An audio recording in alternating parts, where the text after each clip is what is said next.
की समस्याओं को दूर करने के लिए जब कोई आम जन पीड़ित होता है तो उसके पास में दो ही प्लेटफार्म होते हैं, विधिक रूप से और सामाजिक रूप से। विधिक रूप से हमारे अधिकारीगण होते हैं जिनके पास कोई भी पीड़ित पक्षकार होता है तो अपनी समस्या को लेके जाता है, और उसके बाद में जो व्यवहारिक दृष्टि से जनप्रतिनिधि जिनको हम चुनते हैं, सांसद, विधायक, ताकि वो हमारी कोई भी समस्या है उसका निस्तारण करवाने में हमारा सहयोग करेंगे। जब इन दोनों प्लेटफार्म से हमको कोई राहत नहीं मिलती, कोई पीड़ित व्यक्ति को कोई न्याय नहीं मिलता, तब एकमात्र देश का चौथा स्तंभ मीडिया, आप सब पत्रकार बंधु ही होते हैं जो पीड़ित की आवाज़ को पहुंचाने का कार्य करते हैं। इसलिए आज की इस प्रेस कॉन्फ्रेंस में, प्रेस वार्ता में आप सभी आए हुए पत्रकार बंधुओं का मैं हार्दिक रूप से स्वागत, वंदन और अभिनंदन करता हूँ। और अब अपनी बात मैं बताना चाहता हूँ कि मुझे किस बात की पीड़ा है, किस कारण से ये प्रेस वार्ता मैंने आयोजित करके आपके बहुमूल्य समय को लिया। SIR फार्म की प्रक्रिया पूरे देश में सुचारू रूप से चली, जिसमें बतौर जिम्मेदार नागरिक मैंने भाग लेते हुए अपने फार्म को, परिवार के 11 फार्मों को BLO महोदय मनोज मिश्रा को मैंने 11 फार्म जमा करे, जिसकी रिसीविंग के बतौर जो BLO महोदय अपना एक रजिस्टर तैयार करते हैं जिसमें वो लिखते हैं इतने फार्म मुझे प्राप्त हो चुके हैं, उनकी ही हस्तलेखन में, उनकी हैंडराइटिंग में लिखा हुआ है कि समस्त फार्म प्राप्त हुए, सभी फार्म पूर्ण रूपेण स्पष्ट रूपेण भरे हुए। ठीक, अब जब ये फार्म प्राप्त हो गए, भरे हुए तो एक समय के बाद जब एक सूची आती है, उस सूची में हमारा और हमारे परिवार के किसी भी व्यक्ति का नाम नहीं होता है। जब नाम नहीं होता है तो इस बाबत BLO महोदय से पूछताछ की जाती है, जानकारी की जाती है मेरे द्वारा व्यक्तिगत स्तर पर कि भाई नाम क्यों नहीं है। तो BLO महोदय मुझे एक ये सूची दिखाते हैं कि आपका इस सूची में नाम है। किस प्रकार की सूची है? ये सूची वो सूची है जिसके अंतिम कॉलम में आप देखेंगे तो लिखा होता है पता न चलने योग्य या अनुपस्थित। अब प्रश्न यहाँ पर ये होता है कि जब 11 फार्म भरे गए, BLO महोदय ने यहाँ पर रिसीविंग दी है, उनके द्वारा लिखा गया है कि फार्म प्राप्त हुए, तो इस सूची में नाम आना किस प्रकार से है मैं ये समझ नहीं पाया। इस बात को स्पष्ट करने के लिए मैं पुनः BLO महोदय से मिला और फ़ोन से भी संपर्क किया। मैंने उनसे पूछा कि ये नाम सूची में मेरे गायब कैसे हुए और मेरे फार्म कहाँ है, फार्म अनुपस्थित की सूची में मेरा नाम कैसे आया। तो BLO महोदय ने कहा कि मैंने सभी फार्म तहसील सुपरवाइजर पंकज तोमर को दे दिए।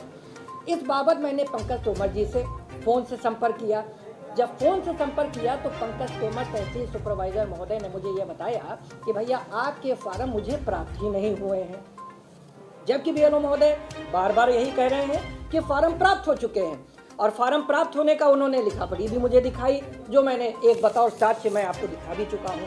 अब प्रश्न ये हुआ कि दोनों की रस्साकसी में मैं कहाँ पर दोषी हूँ।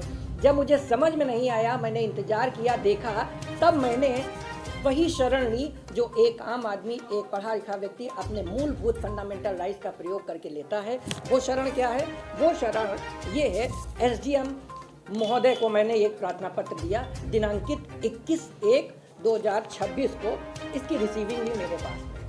इस प्रार्थना पत्र के बाबत मैंने केवल इतनी मांग करी कि मैंने अपने फार्म BLO मनोज मिश्रा को जमा कर दिए थे, जिसके साक्ष्य के बतौर ये एक काफ़ी संलग्न है। और उसमें मैंने एक मांग और करी, जब मैं पीड़ित हो गया, परेशान हो गया, तो मैंने एक मांग ये करी कि इसमें जो भी जिम्मेदार हो उस व्यक्ति को वैधानिक रूप से कोई भी कृत कार्रवाई जो होती हो वो करी जाए।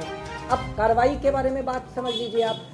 मुझे जहाँ तक जानकारी है कि अगर किसी भी दायित्व या किसी भी जिम्मेदारी पर रहने वाला कोई व्यक्ति अपने कर्तव्य का उचित प्रकार से निर्वहन नहीं करता है तो उसको लोप की श्रेणी में रखा जाता है। लोप एक विधिक शब्द है जिसका मतलब ओमिशन होता है।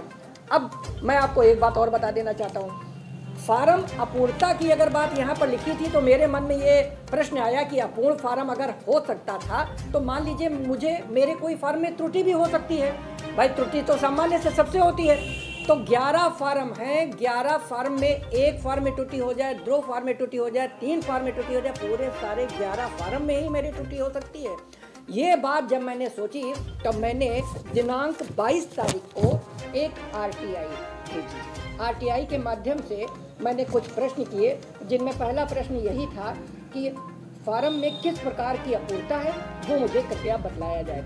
दूसरा, अगर फार्म अपूर्ण थे तो इसमें जो फार्म सामने नहीं आए या प्रकट नहीं हुए या दिखाए नहीं गए बीएलओ में, इसमें कौन जिम्मेदार है और वास्तव में ये जिम्मेदारी किसकी बनती है, जवाबदेही किसकी बनती है। इस प्रकार के 2-3 प्रश्नों के माध्यम से मैंने एक आरटीआई जो डाली है दिनांकित 22/1/26 को। इसका मैं आपको बता दूं 30 दिन का समय होता है। अभी इसमें समय शेष है तो उसकी चर्चा बाद में करेंगे, लेकिन इसकी भी विधिक कार्रवाई बदस्तूर जारी रहेगी। अपने इस मूलभूत अधिकार का मैं प्रयोग करता रहूँगा।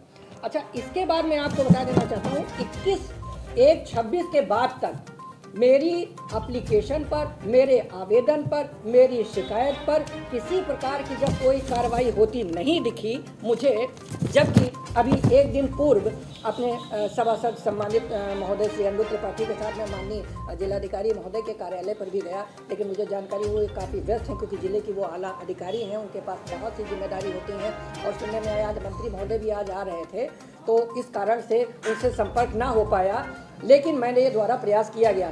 तब मैंने एक 31/1/26 को माननीय राज्य निर्वाचन आयुक्त को भी एक अपना प्रार्थना पत्र दिया, जहां पर मैंने पीड़ित और परेशान होकर, मानसिक रूप से शोषित होकर केवल इतनी बात कही कि अगर हमारे फार्म गायब हैं तो वो कहाँ हैं, इसका जिम्मेदार कौन है, और जो भी दोषी हैं उसको तत्काल रूप से वैधानिक कार्रवाई करते हुए उसकी सेवा पुस्तिका में प्रतिकूल प्रविष्टि की जाए, ऐसी मैंने मांग की। और ये मैंने मांग काफ़ी विवश होकर की जब मेरे द्वारा किसी भी कार्रवाई का कोई भी समुचित रूप से निस्तारण नहीं हो रहा है।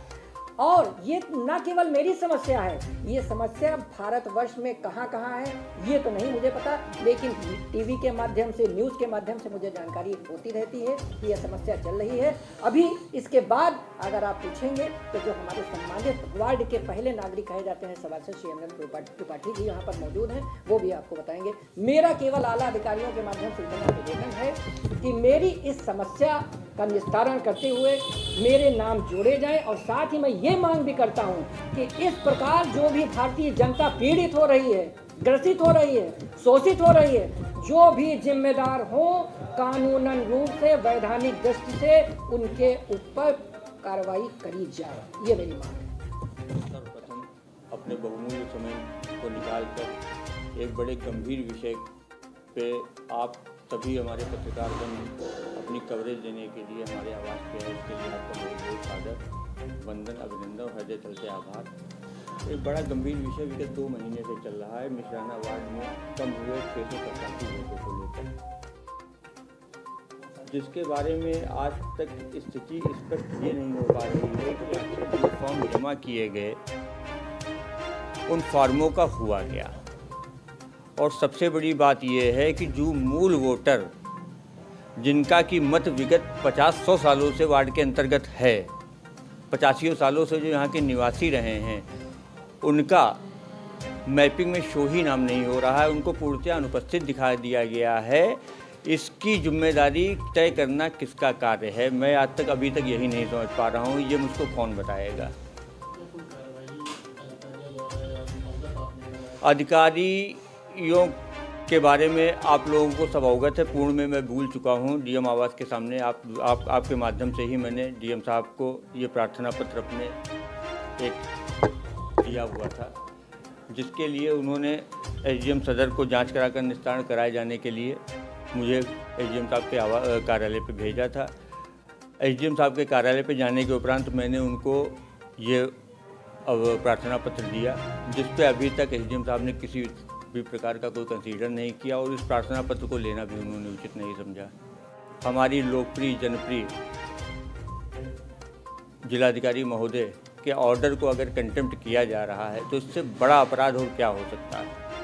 आज की बात है, आज मेरे अपने ज़िले के भारतीय जनता पार्टी के जिलाध्यक्ष, लोकप्रिय परम आदरणीय अध्यक्ष भाई सुनील सिंह जी ने व्यक्तिगत जाके लोगों के घर से 6 फॉर्म उपलब्ध करा के मुझे रिसीव कराए, जो कि मैंने जाके फीड कराए हैं पोलिंग बूथ पे। एक जिलाध्यक्ष अपनी कुर्सी से उतर के फॉर्म कलेक्ट कर रहा है, एक सभासद जाके फॉर्म फीड करा रहा है। और बहुत दुर्भाग्यपूर्ण है कि उत्तर प्रदेश सरकार के मुख्यमंत्री, जिनके पास पूरी इंटेलिजेंस आउटपुट है कि 4 करोड़ मूल वोटर भारतीय जनता पार्टी का गायब हो चुका है और उसी पार्टी से चुना हुआ मैं सभासद आज अपने वार्ड की जनता को न्याय नहीं दिला पा रहा हूँ। जनता कागज लिए दौड़ रही है और उसके वोट नहीं बन पा रहे हैं। इसका जिम्मेदार कौन है? उप जिला वार्ड से लगभग 687 नाम कटे हैं, जिनमें से लगभग करीब 150 पौने 200 नाम फीड भी हुए हैं। ठीक है, लेकिन इसकी जिम्मेदारी कौन निर्धारित करेगा? और आज जब BLO से मैंने पूछा मनोज मिश्रा जी से, तो मनोज मिश्रा जी ने सीधे स्पष्ट जवाब ये दिया है कि मैंने सारे फार्म अपने सुपरवाइज़र पंकज तोमर जी को दे दिए हैं। अब पंकज तोमर जी से पूछा जाए कि आखिर वो फॉर्म कहाँ गए।